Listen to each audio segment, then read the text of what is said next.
उद्याचा बंद तुमच्या कुटुंबातील महिलांसाठी दुकानदारांनीही दुकानं बंद ठेवून संपात सहभागी व्हावं. लोकल आणि बस सेवाही बंद ठेवाव्यात. उद्धव ठाकरेंचं आवाहन.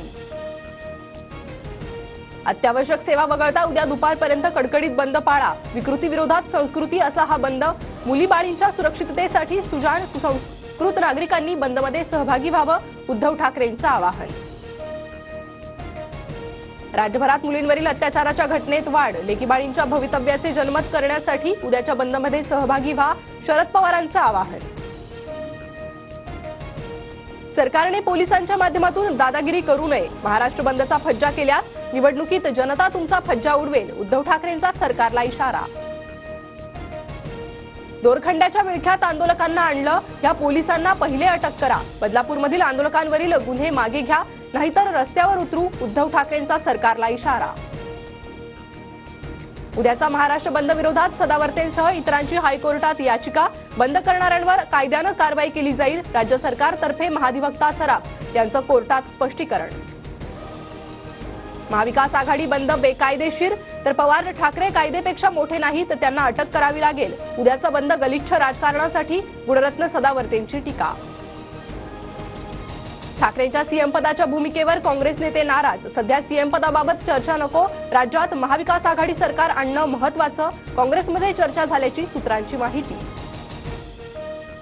जास्त जागा त्याचा मुख्यमंत्री हे धोरण नको. आघाडीतला प्रत्येक पक्ष एकमेकांची जागा पाडतो. आमचा भाजपसोबतचा अनुभव. राऊतांचं वक्तव्य.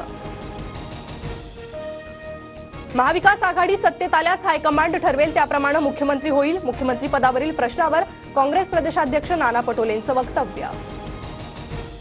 उद्धव ठाकरेंनी मुख्यमंत्री पदासाठी भाजपची साथ सोडली तर महाविकास आघाडीचीही सोडू शकतात. पवार ठाकरेंना मुख्यमंत्री करण्याची चूक करणार नाहीत. बावनकुळेंची टीका.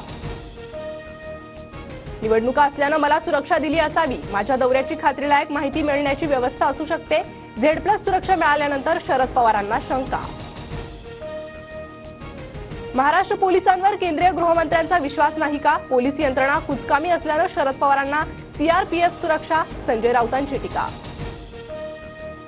कोल्हापुरात भाजपला धक्का. समरजित घाटगे तुतारी हाती घेणार. 3 सप्टेंबरला शरद पवारांच्या उपस्थितीत कागलमध्ये पक्षप्रवेश. फडणवीसांना भेटून निर्णय घेतला. कार्यकर्ता मेळाव्यात घाटगेंचं वक्तव्य. जय पवारांचे बारामतीतील दौरे वाढले. जय पवारांच्या उमेदवारीबाबत पार्लमेंटरी बोर्ड निर्णय घेईल. दादांचं वक्तव्य. तर बारामतीत जय पवार विरुद्ध युगेंद्र पवार लढतीची राजकीय वर्तुळात चर्चा. लाडकी बहीण योजनेच्या केवायसीसाठी बँकेत तुफान गर्दी. नंदुरबारच्या धडगाव स्टेट बँक शाखेत महिलांची चेंगराचेंगरी. 2 महिलांना भोवळ आल्याची माहिती.